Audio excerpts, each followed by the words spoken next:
Hello guys, तो welcome to my channel Techno Educator. और आज की हमारी जो वीडियो रहेगी वो रहेगी क्लास 12th आईपी पे, जिसमें मैं आपको सारी चीज़ें बताने वाला हूँ। आज के वीडियो में मैं आपको बताऊंगा class 12th informatic practices full syllabus हम इसमें कवर करेंगे। ये पूरी वीडियो पार्ट वाइज बनेगी।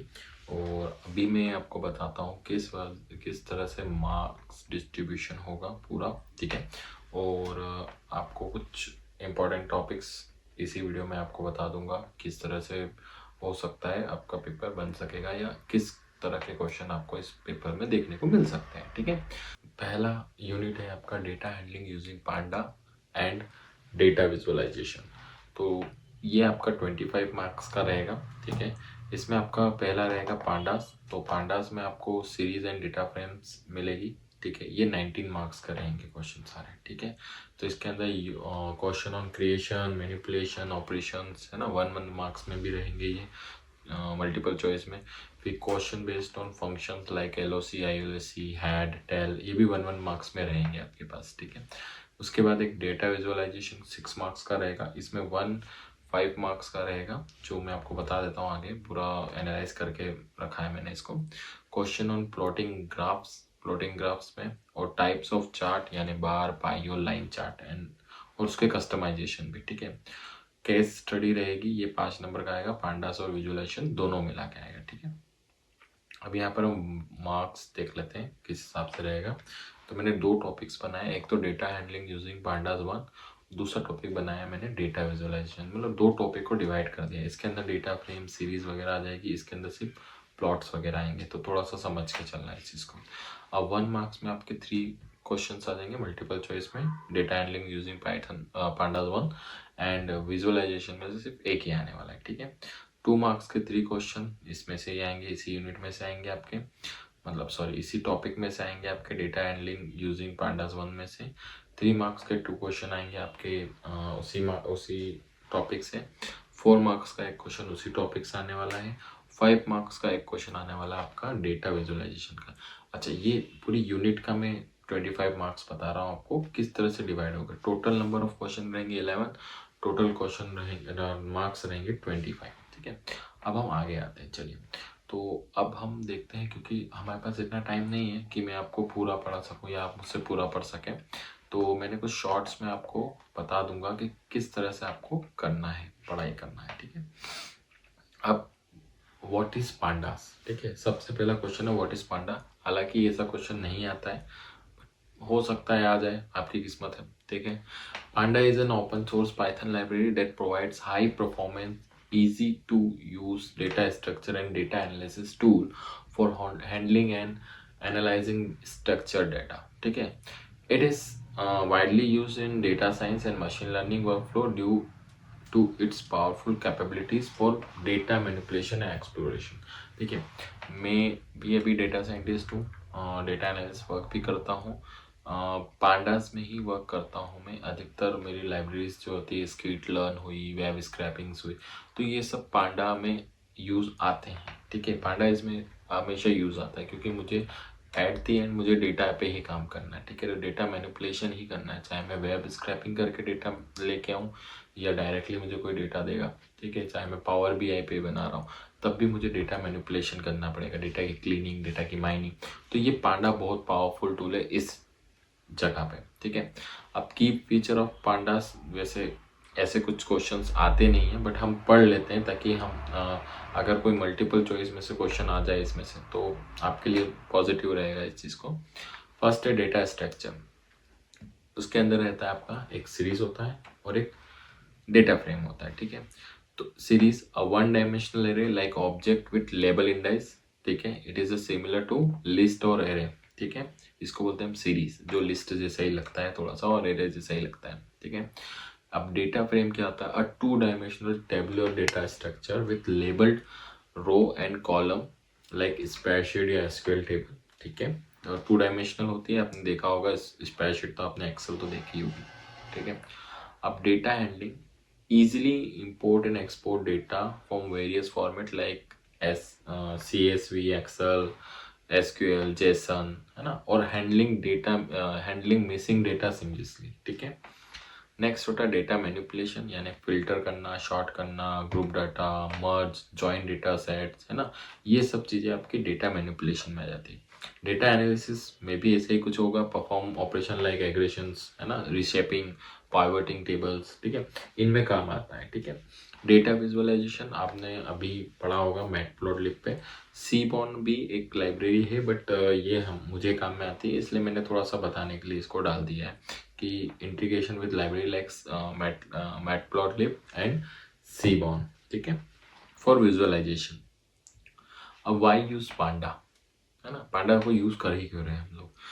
Makes working with structure data easily and more efficient, ठीक है, reduce the complexity of data, analyze tasks with simple intuitive function, scale well with small to large data set, मतलब सब तरीके से data set से के साथ काम कर लेगा ये। डेटा एनालिसिस टास्क बहुत सिंपल हो जाता है इसके साथ, ठीक है, और कोडिंग भी थोड़ा कम करनी पड़ती है हमें, ठीक है, क्योंकि एक ही बार कोडिंग करो, आप बार बार डेटा डालो, वो मैनिपुलेट होता रहता है, डेटा क्लीन भी होता रहता है, कुछ अगर डुप्लीकेट्स होते हैं, अगर नन्स होते हैं तो उसके अंदर से क्लीन होता रहता है। ठीक है, मैं नॉर्मली आपको बता रहा हूँ, ये थोड़ा सा हाई लेवल का चले गया था। ठीक है, सो नेक्स्ट मैं देखता हूँ पांडास, उसके अंदर हम डेटा फ्रेम से यूज़ करते हैं। ठीक है, तो अगर पांडास को यूज़ करना है तो हमको इम्पोर्ट पांडास एज पीडी, तो import panda it is a library as PD is alias name. ठीक है, तो हम PD1 PD2 कर सकते हैं हमारे हिसाब से, बट हम नॉर्मली हम PD लिखते हैं ताकि अच्छे से रन कर पाए हम। ठीक है, creating a data frame create कर रहे हैं हम यहाँ पर। डेटा नेम हमने लिख दिया है, एज हमने लिख दी है, सिटी हमने लिख दी है, क्लोज कर दिया डेटा फ्रेम। ठीक है, it is like a dictionary. ठीक है, डिक्शनरी आपने देखी होगी। ठीक है, उस तरह से ये df equals to pd dot data frame data. अब यहाँ पर हमने डेटा को कॉल कर दिया, इस डेटा को, अब वो डेटा फ्रेम बना देगा। ठीक है, यहाँ पर हमने डेटा लिया था, डेटा के अंदर हमने कुछ डिक्शनरी टाइप डाला और यहाँ पर हमने डेटा फ्रेम को यूज़ कर लिया। ठीक है, displaying data frame print dot DF, अगर आपको डिस्प्लेइंग करना है डेटा फ्रेम को तो प्रिंट डीएफ लिख दो या डायरेक्ट डीएफ लिख दो, प्रिंट हो जाता है। ठीक है, प्रिंट। अब इसमें कॉलम कैसे एक्सेस करते हैं, ना, एक्सेसिंग अ कॉलम आपके इसमें है, ये एक्सेसिंग अ कॉलम, एक्सेसिंग अ रो वगैरह। ठीक है, तो एक्सेसिंग अ कॉलम में हम देखते हैं प्रिंट डीएफ नेम, अगर हम नेम को यूज़ करेंगे तो नेम यूज़ होगा। ठीक है, यहाँ पर अब फिल्टरिंग करना है डेटा को, तो हम फिल्टर एक वेरिएबल टाइप बना लिया हमने, डीएफ एज, और एज जो भी अबव एज रहेगा आपका उसी को आएगा, 25 से अबव आएगा वो आएगा, और प्रिंट हमने फिल्टर करा दिया, यानी वेरिएबल को कॉल करवा दिया। ठीक है, यहाँ पर जैसे हम इसको क्लिक रन करते हैं, ठीक है, तो क्या होगा, देखो पहले तो एक डेटा फ्रेम बन गई। ठीक है, फर्स्ट डेटा फ्रेम बनी है ये इतनी। ठीक है, थोड़ा सा ऊपर नीचे हो जाता है चीज़ों को। अब मैंने जो प्रिंट डीएफ किया था उससे तो डेटा फ्रेम बन गई है। ठीक है, आपकी नेक्स्ट जो मैंने लिखा था प्रिंट डीएफ नेम, मैंने एक्सेस सिर्फ कॉलम को किया था तो एक कॉलम एक्सेस हुआ है यहाँ पर। ठीक है, नेक्स्ट मैंने लिया फिल्टरेड मैंने लिया मैंने, तो अब यहाँ पर देखिएगा आप लोग, नेम डेटा टाइप ऑब्जेक्ट ये इसके साथ ही देगा, प्रिंट डीएफ के साथ ही देगा। अब नेक्स्ट हम जब फिल्टर्ड डेटा को यूज़ कर रहे हैं तो यहाँ पर क्या हुआ, देखिए 30 और 35 ही आया, 25 नहीं आया। क्यों? क्योंकि हमने ग्रेटर देन यहाँ पे यूज़ किया था कि 25 से अगर ग्रेटर देन कोई है एज तो वही आपके पास आए। तो इसमें हमको बहुत सारी चीज़ें करने में आसानी हो जाती है, सिंप्लिसिटी हो जाती है यहाँ पर, कि आप बहुत सारी चीज़ों को बहुत आसानी से कैप्चर कर सकते हैं। ठीक है, अब पांडा सीरीज़ क्या होता है, what is a Panda series, है ना।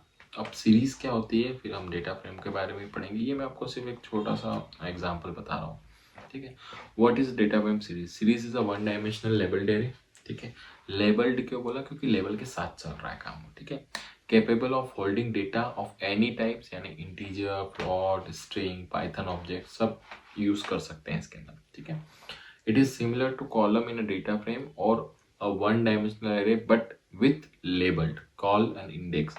देखो हमने एरे के साथ काम किया है, लिस्ट के साथ काम किया है, 11th में हम पढ़ चुके हैं लिस्ट एरे सब कुछ। ठीक है, वहाँ पर जब लिस्ट बनती है सिर्फ लिस्ट बनती है। ठीक है, उसके साथ लेबल नहीं होगा। ठीक है, लेबल हम दे सकते हैं कोई दिक्कत नहीं, बट होता नहीं है यहाँ पर, बाय डिफॉल्ट लेबल लेना पड़ेगा आपको। ठीक है, यहाँ पर है लेबल। ठीक है, तो हम लेबल के साथ काम कर रहे हैं यहाँ पर, इसलिए इसको बोलते हैं विथ लेबल, ठीक है। तो अब यहाँ पर की स्ट्रक्चर की कैरेक्टरिस्टिक्स बता देता हूँ मैं आपको।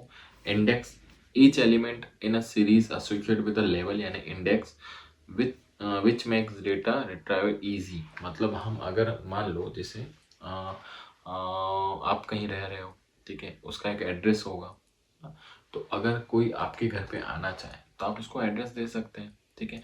एड्रेस दे दिया आपने तो वो आपके घर पे जल्दी पहुंच जाएगा। नहीं तो वो नाम पूछता आएगा, शर्मा जी का घर, शर्मा जी का घर, शर्मा जी का घर, ठीक है। बट अगर आपने बता दिया कि मेरा एड्रेस ये है ना, ये गली में इस नंबर का मकान है, तो क्या होगा, वो जल्दी आपके पास पहुंच जाएगा। इसी तरह से हम यहाँ पर इंडेक्सिंग को यूज कर रहे हैं, ठीक है। होमोजेनियस डाटा, तो होमोजेनियस डेटा में क्या होता है, डिफरेंट टाइप्स के डेटा आपको मिल जाते हैं। Sorry, what is this, wait, yes, okay. All element in a series are of a same data type, like unlike Python list, ठीक है। Next, custom indexing. You can define custom label for indexing. अगर मान लो आपको 0 1 2 3 पसंद नहीं है, आप ABCD ले लो, ठीक है। जैसे लाइक हम कार के नंबर यूज करते हैं, तो बाय डिफॉल्ट कुछ आया नहीं, हमको तो 111 चाहिए या 1110 चाहिए या 1111 चाहिए, तो हम उसको भी ऐसे यूज कर सकते हैं एज अ कस्टमाइज इंडेक्सिंग, ठीक है। How to create a panda series. अब पांडा सीरीज को कैसे क्रिएट करते हैं, अब यूज कैसे कर सकते हैं, किस किस चीज का यूज करके हम पांडा की सीरीज बना सकते हैं। तो पांडा की सीरीज हम पाइथन लिस्ट से बना सकते हैं, डिक्शनरी से बना सकते हैं, नंपाई एरे से बना सकते हैं, स्केलर वैल्यू से बना सकते हैं। 4 तरह से हम बना सकते हैं, ठीक है। तो फर्स्ट हम चालू करते हैं लिस्ट से। तो इंपोर्ट पांडा से पीडी किया हमने, क्रिएटिंग अ डेटा सीरीज की, क्रिएटिंग अ सीरीज के साथ हमने काम किया। डेटा पे हमने लिखा लिस्ट, और मैंने सिंपली सीरीज लिख के पीडी डॉट सीरीज और डेटा को उसके अंदर पुट कर दिया, ठीक है।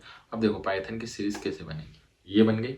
अब देखो मैंने कहा था ये लेवल के साथ ही चलेगा, 1 2 3 4 5, मैंने कहीं दिया क्या, इंडेक्सिंग नहीं दिया, ठीक है। अब हम कस्टमाइज कर सकते हैं, कस्टम इंडेक्स इस तरह से लिख सकते हैं।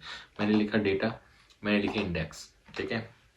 अब सीरीज लिखा मैंने पाइथन डॉट डेटा, डेटा लिखा पाइथन पीडी डॉट सीरीज, और मैंने लिखा डेटा। डेटा के बाद कॉलम लगाया इंडेक्स इक्वल्स टू इंडेक्स, ठीक है। इंडेक्स इक्वल्स टू इंडेक्स को लिखा क्योंकि मैंने इसको नाम ही इंडेक्स दिया था ना, आप चाहो तो उसको नेम चेंज कर सकते हो, ठीक है। और अब मैंने प्रिंट किया सीरीज को,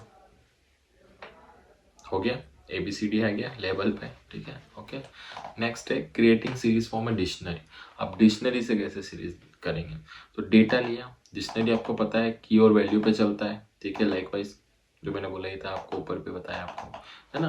तो ये की और सीरीज, की और वैल्यू का पेयर होता है डिक्शनरी, हमने पढ़ा हुआ है 11th में, अभी पढ़ने की जरूरत नहीं है ज़्यादा, ठीक है। Series PD dot series data किया, ठीक है। अब देखो मिल गया। अब यहाँ पर ये चीज़ क्या है, इंडेक्सिंग है, ठीक है। इंडेक्सिंग है, एलिस बॉब, ये सब इंडेक्सिंग में आ जाएगा आपका, ठीक है।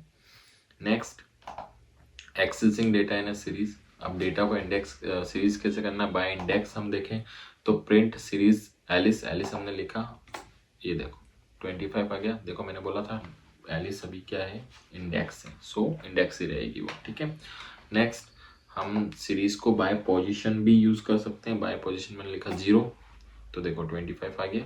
ये मत पढ़ना, ये थोड़ा सा कुछ और चीज़ है, ठीक। Mathematical operation on a series, आप डायरेक्टली ऑपरेशन भी परफॉर्म कर सकते हैं, लाइक जैसे सीरीज +5 कर दिया मैंने, ठीक है, सीरीज इंटू 2 कर दिया, तो क्या आउटपुट आता है। मैंने 5 किया, 10 में 5 हुआ, 20 में 5 प्लस हुआ, 30 में 5 प्लस हुआ, 40 में 5 प्लस हुआ, 50 में 5 प्लस हुआ, ठीक है। यही मैंने इंटू 2 किया तो 10 का 20, 20 का 40, 30 का 60, 40 का 80 और 50 का 100 हो गया, ठीक है। नॉर्मल चीज़ है, कोई बात। अब यहाँ पर हम फंक्शन पे आते हैं। देखो मैंने बताया था ILOC, LOC, ILOC, हेड और टेल, ये सारे फंक्शंस बताऊंगा मैं आपको, प्लॉट भी बताऊंगा, ठीक है, इसी वीडियो में, ठीक है। हेड और टेल, अब हेड और टेल फंक्शंस क्या है पांडास में, तो the head and tail function in pandas are use to quickly view the first और last few rows of a series और डेटा फ्रेम। मान लो 1000 की गिनती में है, ठीक है, हमारे पास डेटा है 1000, 10,000, 20,000। अब मुझे लास्ट या फर्स्ट के कुछ डेटास को ही यूज़ करना है या रन करना है या देखना है उसको, तो मैं इस हेड और टेल का यूज़ कर सकता हूँ यहाँ पर, ठीक है। हालांकि मुझे काम नहीं आता है ये, क्योंकि मुझे पूरा डेटा ही क्लीन करना पड़ता है, तो हेड और टेल इतना फंक्शन काम में नहीं आता। बस हाँ, मैं कुछ चीज़ें देखने के लिए कभी कभी यूज़ कर लेता हूँ। प्रैक्टिकली जब आप फील्ड में आते हो डेटा एनालिस्ट या डेटा साइंटिस्ट की, तब ये चीज़ें थोड़े छोटी हो जाती उस लेवल के लिए। तो अभी आपको पढ़ना है, पढ़ सकते हैं, बट उस टाइम पे इतना यूज़ नहीं होगा इस चीज़ का, ठीक है। Head function, the head function return in the first and rose of series और डेटा फ्रेम, जो भी आप यूज़ करना चाहें उसमें। By default it is return 5। अगर आप कुछ भी नहीं लिखते हो ना पैरेंथेसिस में, हेड में पैरेंथेसिस में कुछ भी नहीं लिख रहे हो, तो वो बाय डिफॉल्ट फर्स्ट 5 रो दे देगा। सेम एज टेल भी आपको लास्ट के 5 रोज दे देगा। अगर आप उसमें एन नंबर्स को नहीं लिखते हो, मतलब डिफॉल्ट वो 5 ही रहेगा। एक एग्जांपल देख लेते हैं। मान लो कि आपके पास प्रोग्राम आ गया कि आपको head first 5 rows and last 5 rows निकालनी है, ठीक है। तो आप डायरेक्टली कुछ इस तरह से कर सकते हैं, ठीक है। आपने पांडा का डेटा बना दिया, सीरीज बना दी, ऊपर से मैंने लिया है इसको, ठीक है। प्रिंट किया फर्स्ट रो, ये बस काय के लिए, ये डायरेक्टली आउटपुट देगा, ठीक है। आपको जो लिखा है वही, ठीक है। यहाँ पर मैंने क्या किया, सिर्फ सीरीज डॉट हेड, ये लिखना जरूरी है, सीरीज डॉट हेड, और उसके अंदर मैंने कुछ भी नहीं किया, खाली छोड़ दिया। नेक्स्ट मैंने किया है फर्स्ट 3 रोज लेके और सीरीज डॉट हेड। देखो ये एन क्यों लगाया, क्योंकि न्यू लाइन के लिए ना, इतना तो पता ही होगा आप लोगों को एन किस लिए लगेगा, ठीक है। सीरीज डॉट हेड लिखा, रन करके देखते हैं। चलो क्या हुआ, फर्स्ट 5 रोज आ गई और फर्स्ट 3 रोज आ गई। 10। अब टेल फंक्शन को यूज कैसे करते हैं, अब टेल फंक्शन को यूज करेंगे हम कुछ इस तरह से कि लास्ट की रोज हमारे पास आए, ठीक है। तो एन रोज में अगर आपने कुछ नहीं लिखा तो बाय डिफॉल्ट इज ऑल्सो 5, है ना। कुछ भी नहीं करेगा, 5 रोज तो आपको देगा ही देगा, ठीक है, अगर आपने यूज किया है इसको। तो यहाँ भी हम 5 रोज लास्ट और 3 रोज करते हैं, सेम मैंने बनाया है। देखो लास्ट की आ गई और ये लास्ट की 3 रोज आ गई। अब यूज विद डेटा फ्रेम, अब डेटा फ्रेम के साथ भी आप हेड और टेल फंक्शन यूज कर सकते हैं। तो कुछ इस तरह से आपका रहेगा डेटा फ्रेम। तो देखो मैंने लिया था हेड से 2, अब यहाँ पर कितने हैं मेरे पास डेटा, 1 2 3 4 5, यहाँ भी 5 है, यहाँ भी 5 है, ठीक है। अच्छा, अगर मैं किसी में कुछ कम दे दूँ तो क्या एरर आनी चाहिए, तो ये एरर भी पूछ लेते हैं कभी कभी। तो हम इसको देखो ये करके देखते हैं, नहीं दे रहा है, ये आ गया, it is a value error, ठीक है। तो आपको वहाँ एरर का भी पूछ सकते हैं, आपको मल्टीपल चॉइस में ये भी आ सकता है कि एरर फाइंड करो, तो आपको वैल्यू एरर वगैरह सब पता होना चाहिए, किस तरह की एरर आ सकती है। चलिए यहाँ पर वापस मैं इसको 50 कर देता हूँ, ठीक है। तो वापस आ गया आंसर आपके पास, ऊपर की 2 हेड आ गई, नीचे की 3 हेड आ गई, ठीक है। हेडिंग्स डेटा आ गया, ठीक है। डेटा फ्रेम में भी आप इसको ऐसे ही यूज़ कर सकते हो, ठीक है। अब स्लाइसिंग, बहुत से स्टूडेंट्स को स्लाइसिंग में बहुत प्रॉब्लम आती है कि सर स्लाइसिंग कैसे, है ना। तो 2 चीज़ें होती है, एक होती है इंडेक्स पोजीशन, एक होती है कस्टम इंडेक्स स्लाइसिंग में भी, ठीक है। अब आप कंफ्यूज हो जाते हैं कि सर कैसे यूज़ करें इन दोनों चीज़ों को, कैसे कर सकते हैं, ठीक है। अब इसमें और LOC ILOC में भी थोड़ा सा अंडरस्टैंड करने में प्रॉब्लम आती है कि ये LOC ILOC वाला है या ये डायरेक्ट स्लाइसिंग है, ठीक है। तो स्लाइसिंग कुछ इस तरह से होती है, देखें। Slicing is used to access a subset of data from series. जैसे हमने हेड में 5 ऊपर की निकाल ली, 10 ऊपर की निकाल ली, नीचे की निकाल ली, टेल की निकाल, बट अगर मुझे बीच का चाहिए कुछ, अगर मुझे 10,000 में से मान लो कि मुझे 230 से 260 तक चाहिए, तो क्या, तो उसके लिए हम स्लाइसिंग को यूज़ करते हैं सीरीज में, ठीक है।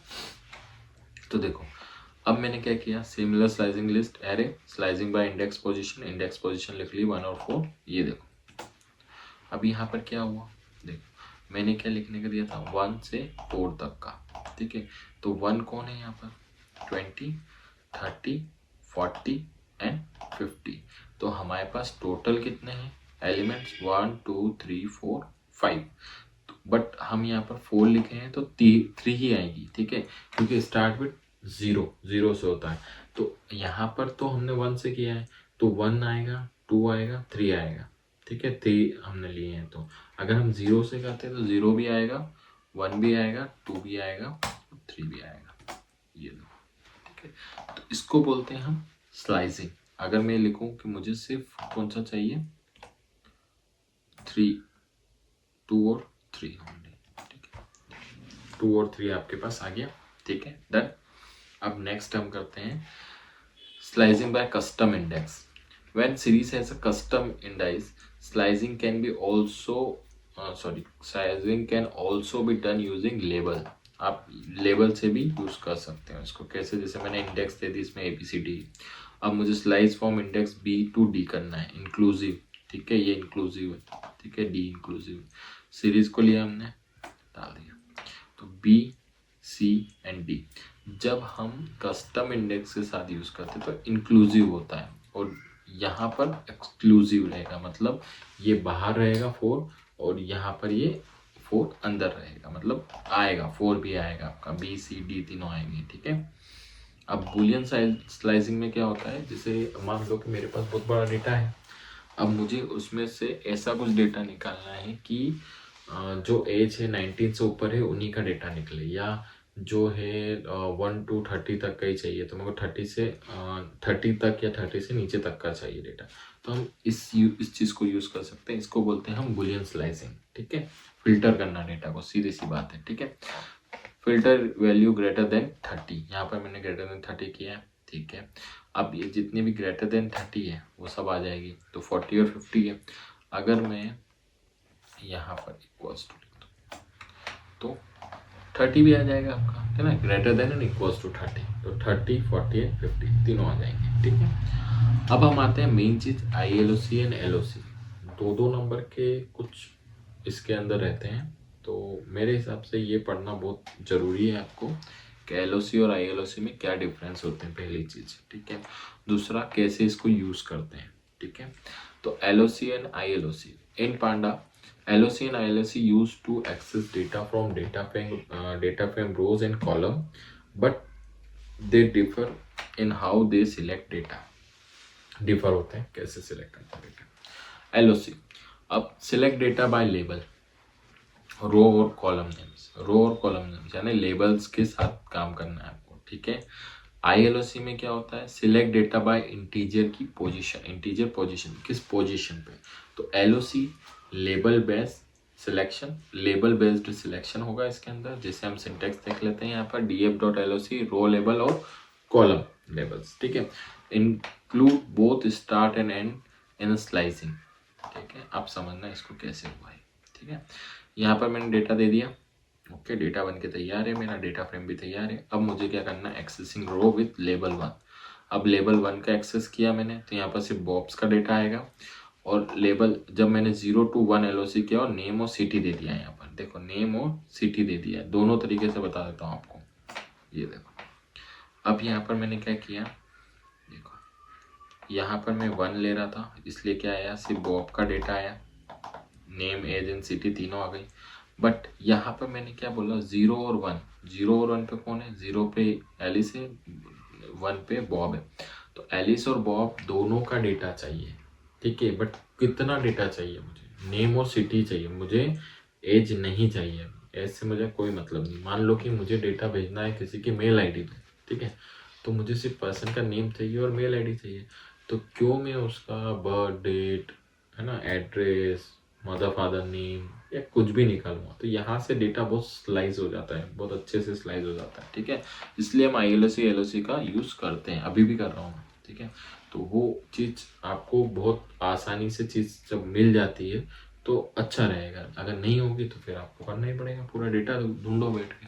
ठीक है, तो इस वजह से हम काम कर रहे हैं यहाँ पर। ILOC पोजीशन बेस्ड सिलेक्शन रहेगा, यहाँ पर पोजीशन बेस्ड आएगा। ठीक है, यहाँ पर हम रो के इंडाइस और कॉलम इंडाइस को यूज करेंगे। देखो यहाँ पर क्या कर रहे थे हम लोग, यहाँ पर क्या कर रहे थे, रो के लेबल और कॉलम के लेबल को यूज कर रहे थे, यहाँ पर हम इंडाइस से यूज करेंगे डायरेक्टली। ठीक है, जैसे LOC 1 दिया मैंने, बॉब्स डेटा आ गया, और LOC यहाँ पर मुझे 0 और 1 देखो सेम आएगा आंसर, देखना, है ना, 0 to 2 और 0 to 2 दोनों इंक्लूसिव, ये आ गया आपका। ठीक है, नेम आ गई, एज आ गई। देखो 2 क्यों था, क्योंकि यहाँ पर मैंने सिटी दिया था और यहाँ पर मैंने एज को ले लिया, ठीक है। और यहाँ पे एलिस 25 एज, बॉब 30 एज, ठीक है। अगर मैं 3 दे देता हूँ तो तीनों ही आ जाएंगे। ये देखो, एड ओके, समझ में आया इतना, ठीक है। नेक्स्ट हम करेंगे import and exporting data between CSV file and pandas data frame, ठीक है। 5 नंबर का मार्क्स आएगा, सीधा सीधा बता रहा हूँ, 5 नंबर का मार्क्स आएगा, ये लिख लेना अभी, ये आएगा ही आएगा। मतलब मैं जो बता रहा हूँ वो नहीं, मतलब आपका जो क्वेश्चन है इस बेस्ड पे आएगा ही आएगा, दोनों का मिक्स करके एक आएगा। आपको पहले पाइथन की डेटा फ्रेम बनानी है, ठीक है। उसके बाद उसको इंपोर्ट करना है काय में, CSV फाइल में, दैट्स इट, खत्म, ठीक है। अब मैंने एक डेटा फ्रेम बना रखी, data.csv। देखो ये यहाँ पर कुछ पड़ी है मेरे पास, data.csv, ठीक है। ये मैंने नोटपैड में बनाई थी, और .csv लिख दोगे तो फाइल बन जाएगी आपकी, बस कॉमा सेपरेटेड होना चाहिए। इसको बोलते हैं कॉमा सेपरेटेड वैल्यू, CSV, ठीक है। अब यहाँ पर मैंने डायरेक्टली क्या करा, pd.read_csv, ये रीड कर लिया, इसने इंपोर्ट डेटा करा, बात खत्म हो गई। यहाँ पर जब आपका बन जाए तो आपको क्या करना है, टू DF, ये जो DF है, जैसे मान लो आपने डेटा फ्रेम बना दिया, अभी आपने रीड नहीं किया, ये तो मैं आपको बता रहा हूँ दोनों चीज़ें, कि आपका रीड भी एक ही एग्जाम्पल में आ गया और आपका 2 CSV भी एक ही एग्जाम्पल में आ गया आपका, ठीक है। तो यहाँ पर हमने क्या किया, देखो जैसे ही हम इसको पुट करेंगे, ठीक है, तो डेटा फ्रेम बन गया, यहाँ पर ये डेटा फ्रेम बन गया, और ये आपका आ गया output.csv। अब एक्सपोर्टेड कहाँ हुआ है, तो देखो मजाक नहीं कर रहा हूँ, ये यहीं पे हुआ एक्सपोर्टेड, वेट, आ गया, ये देखो आ गया output.csv, यही नाम था, और ये यहाँ पर डेटा आ जाएगा आपका, ये आ गया आपका डेटा, ठीक है। समझ में आया इतना, नहीं समझ में आया है, अगर अभी बता देता हूँ आपको, अगर किसी को कुछ भी चीज़ समझ में नहीं आ रही है तो हो सकता है मैं अभी लाइव जाके डाउट सेशन भी स्टार्ट करूँगा संडे को, ठीक है, यानी कल ही एक क्लास हो सकती है, अगर कमेंट्स में आपके डाउट्स आते हैं तो, ठीक है। व्हाट इज मैटप्लॉटलिब, अब मैटप्लॉटलिब डेटा विजुअलाइजेशन का पार्ट है, ठीक है, तो हम मैटप्लॉटलिब भी यूज़ कर लेंगे यहाँ पर। Matplotlib is a popular Python library for creating static, interactive, and animated visualization. It is widely used in a data science, machine learning, and engineering to visualize data, trend, and relationships. ठीक है, अब यहाँ पे मैंने बोला था आपको मुझे काम में आती है मैटप्लॉटलिब, ठीक है, डेटा साइंस में बहुत काम आती है, मशीन लर्निंग में भी बहुत काम आती है, ठीक है। तो अब इसमें होता क्या है, मेन प्रॉब्लम कहाँ आती है और क्या चीज़ समझनी है आपको। अभी आपको सिर्फ नॉर्मली चीज़ें समझनी है, आपको चार्ट लाइन प्लॉट वगैरह ही समझना है, इसमें कोई दिक्कत नहीं है, ठीक है। The library provides an object oriented API and MATLAB like interface, pyplot and for plotting, ये थोड़ा सा अपर लेवल चलेगी आपके लिए, ठीक है। वाई यूज मैटप्लॉटलिब, देखो पहला वर्सेटाइल होता है, 3D plots, histogram, scatter, line, bar, ये सब आप यूज़ कर सकते हैं इसके साथ, ठीक है। इंटीग्रेशन रहता है, वर्क विथ लाइब्रेरी यानी नमपाई, पांडास, सीबॉर्न, ठीक है। फिर एक्सपोर्ट ऑप्शन रहता है इसके अंदर, लाइक आप उसको PNG, JPG, PDF, SVG, किसी भी फॉर्मेट में आप उसको सेव कर सकते हैं, एक्सपोर्ट कर सकते हैं, ठीक है। Interactive plots can generate interactive visualization when used with environment like Jupyter notebook, ठीक है, हम वही यूज़ कर रहे हैं अभी। Python basic structure of matplotlib, तो पहला हम पाइप्लॉट मॉड्यूल पे यूज़ करते हैं, सॉरी इसको क्लिक कर देते हैं। The matplot.pyplot module provides function to create plot in a MATLAB like manner, ठीक है। Example plt.plot for line plot, plt.bar for bar plot, ठीक है। Figure and axes object, figure में क्या होता है आपका कि द इंटायर विंडो और page on which the plot appears, it is a figure, ठीक है, वो एक फिगर होता है। और एक्सेस क्या होता है, द इंडिविजुअल प्लॉट और graph within the figure, it contain X and Y axes, तो दो एक्सेस होते हैं, एक एक्स एक वाई। पर्पस ऑफ प्लॉटिंग, देखो प्लॉटिंग का पर्पस क्या है, हम क्यों कर रहे थे, है ना, क्यों पढ़ रहे भैया मैटप्लॉटलिब, हम क्यों IP मैटप्लॉटलिब पढ़ रहे हैं, ठीक है, इसीलिए पढ़ रहे हैं, ताकि आपको आगे पता चले कि हमको करना क्या है। ठीक है, तो अंडरस्टैंडिंग डेटा, पहले पैटर्न को डिटेक्ट करता है, फिर ट्रेंड लेता है। ठीक है, दूसरा कम्युनिकेशन, यानी convey insight stakeholder in a simple and visualize manner, यानी मान लो किसी को मुझे किसी का डेटा रिप्रेजेंट करना है। ठीक है, तो मैंने उसको PDF पहुंचा दी डेटा की, है ना, एक्सेल डेटा, वो बोले ये तो मैं भी कर सकता था, है ना, बट मैं क्या करता हूँ, मैं एक विजुअलाइजेशन बनाता हूँ उसी डेटा का, है ना, पूरा, कि आपको 1999 से आपको 2024 तक का क्या आपका ग्राफ रहा, क्या सेल्स रहा, किस तरीके से सेल्स में आपको गिरावट आई, कब आपकी गिरावट हुई थी, कब आपका अप ट्रेंड आया था, कब आपका डाउन ट्रेंड आया था। ठीक है, और किस टाइम पे वो चीज़ हुई थी। ठीक है,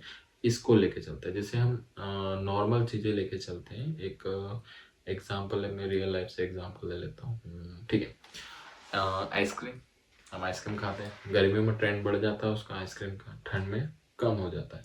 तो हमको पता है कि आइसक्रीम नवंबर, दिसंबर, जनवरी और फरवरी में कम सेल होगी, और उसके बाद जैसे मार्च, अप्रैल, मई, जून, जुलाई तक सेल अच्छी खासी होगी। ठीक है, तो ये अप ट्रेंड और डाउन ट्रेंड में खुद बता देता है जब आप डेटा विजुलाइज करते हो। ठीक है, किसी का analysis, support deeper statics and exploratory analysis आप कर सकते हो, बट ये थोड़ा सा ऊपर हो जाएगा। ठीक है, हम डायरेक्ट फिर से पे आते हैं।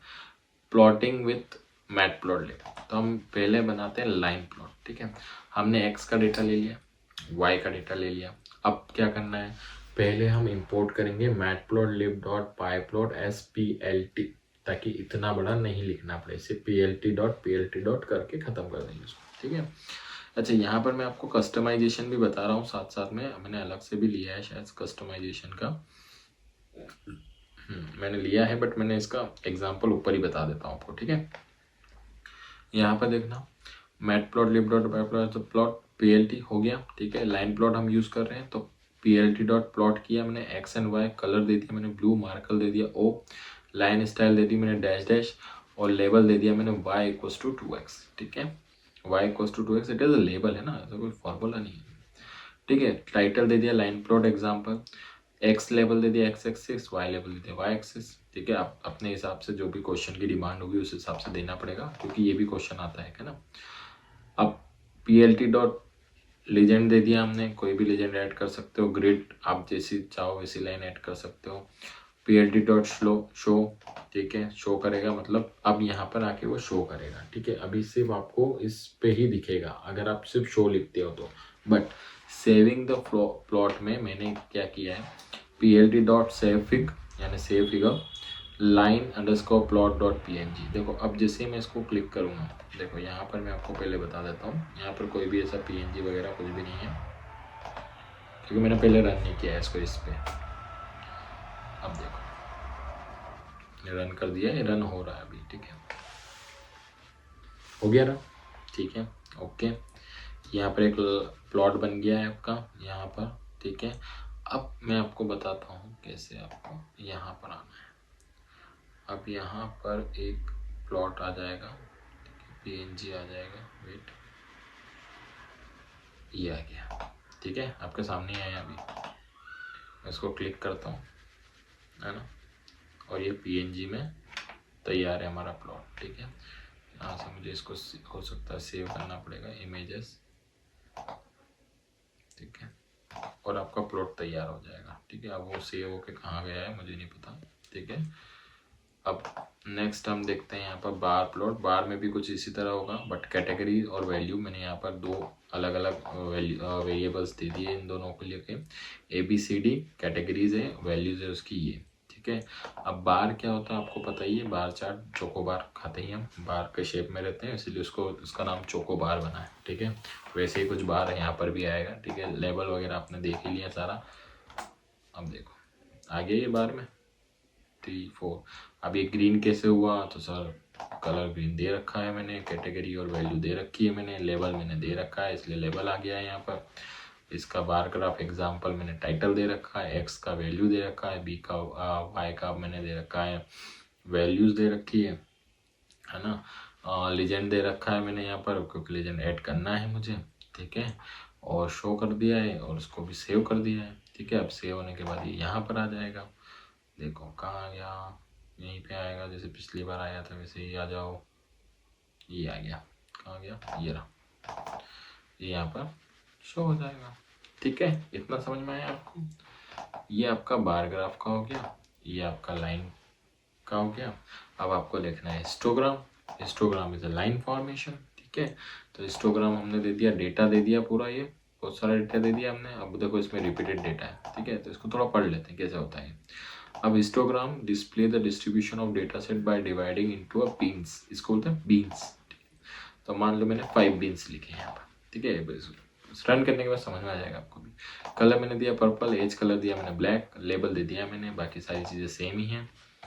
इसको मैं रन करता हूँ, देखो 1 2 3 4 5, कितने बिन दिए हमने, 5। चलो यहाँ पर मैं दे देता हूँ बिन्स की संख्या 6, 1 2 3 4 5 6। अब मैं दे देता हूँ यहाँ, अब मैं इसको वापस कर देता हूँ 5। ठीक है, यहाँ पर हो गया वापस, समझ में आ गया बीन मतलब क्या, कितने आपको बार चाहिए वहाँ पर और कैसे रिलेटिवली वो सही हो जाएंगे। ठीक है, जैसे यहाँ पर हुए सारी चीज़ें। ठीक है, वैसे ही कुछ। अब कस्टमाइजेशन कैसे होता है, तो कस्टमाइजेशन करना मतलब यही होता है, X label, Y label, title, legend वगैरह ये सब लिखना आपका कस्टमाइजेशन में आता है। एक बार आप पढ़ लीजिए इसको। प्लॉट सेविंग करना है तो सेविंग प्लॉट के लिए save a plotting using plot using plt.save figure, file name और फॉर्मेट। फाइल नेम भी लिख सकते हो, फॉर्मेट भी लिख सकते हो, किस फॉर्मेट में आपको चाहिए। ठीक है, तो जैसे मैंने लिखा है यहाँ पर .png लिख दिया, तो फाइल नेम हो गया, .png हो गया, क्योंकि उसका क्या है, एक्सटेंशन है, यानी फॉर्मेट है। ठीक है, आप कुछ इस तरह से DPI भी सेट कर सकते हो ताकि आपको हाई रेजोल्यूशन में इमेज मिल सके। ठीक है, तो आज का मेरा टॉपिक कंप्लीट हो गए हैं। यूनिट 1 मैंने यहाँ पर कंप्लीट करवा दिया है।